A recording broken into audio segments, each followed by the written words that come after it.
We have reason to believe the Russian forces are planning to and intend to attack Ukraine in the coming week, the coming days. We hope that President Putin will think better of what I think will be an absolutely crazy, disastrous venture in Ukraine. Make no mistake, if Russia pursues its plans, it will be responsible for a catastrophic and needless war of choice. Russia's military occupies the Black Sea to the south of Ukraine, as well as land on its border to its east and north. The so-called operational readiness of Russian forces for an invasion is reaching a crescendo. The operational readiness includes not only troops and not only equipment, but it includes also, let's say, hospital, logistics, fueling, and so on and so forth.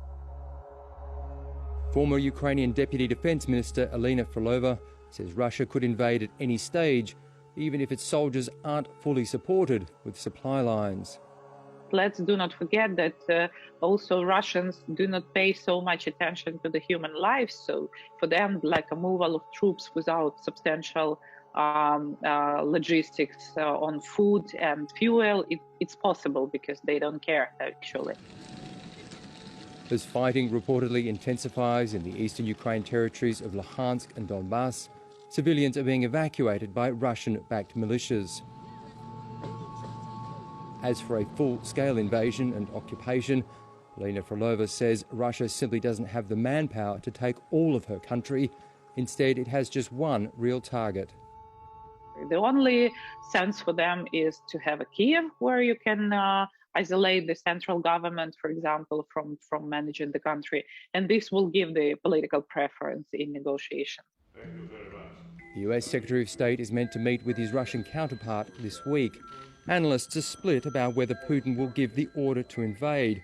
The Russian military had claimed to be pulling its troops back, but the US says this fits a pattern of Russian disinformation. Everything we said was likely to occur in the lead-up to the actual invasion is happening. We're seeing false flag operations taking place in eastern Ukraine, the manufacturing of provocations and justifications for Russia to go in. Russia has been waging an information war on Ukraine since 2014, since it started first its military aggression, the annexation of Crimea, and military aggression in Donbass. And in parallel with the military aggression, Olga Tokarczuk is a non-resident fellow at the Centre for European Policy Analysis and has been tracking Russian disinformation. Since November 2021, the activity of suspicious, inauthentic, possibly coordinated accounts has increased by 3,000%. We're talking about the accounts that are tweeting about Ukraine, Russia, military build-up, military activity. So it's quite remarkable. Claims of terrorist bombings, shelling of citizens, all blamed on Ukraine by Russian separatists. Russia has been waging an information war on Ukraine since 2014. But now, 8 years later, people are more aware of how disinformation and propaganda works. So it's less efficient, I would dare to say, than it used to be before. Russia's navy is just over the horizon. But here in Mariupol, an hour's drive from the Russian border, you wouldn't know an invasion could be imminent.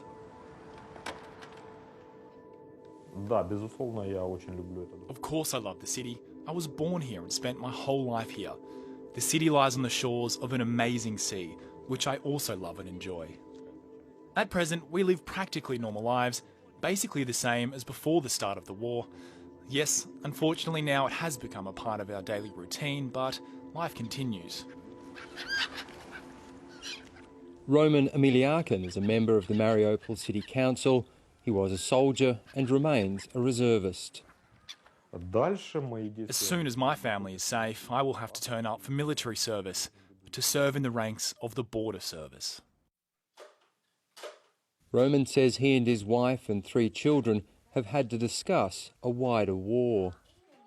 The children learn about this in school too. They are given various booklets on how to recognise live ammunition and avoid accidental explosions by playing with it. We have discussed issues of evacuation with the children. questions regarding the fact that we would have to leave most of our things, our apartment, to get ready very quickly and drive away. And that in such a situation, everyone needs to know what they must do and where we will go and who will carry what, which toys they are taking. Recently, my child asked me, what if the Russians drop an atomic bomb on us? What buildings will be destroyed? He'd heard other children talking about this at school.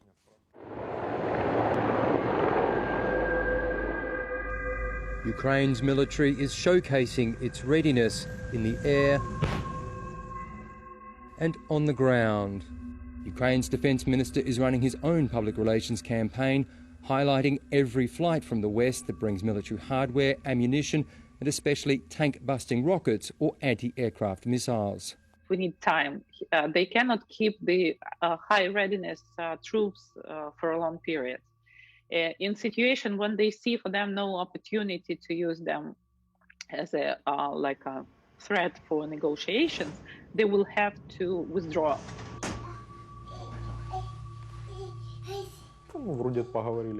Obviously, I would like for all things to be settled peacefully, so that no one will need to die, no one will need to fight. It would be nice if the Russian regime finally collapsed.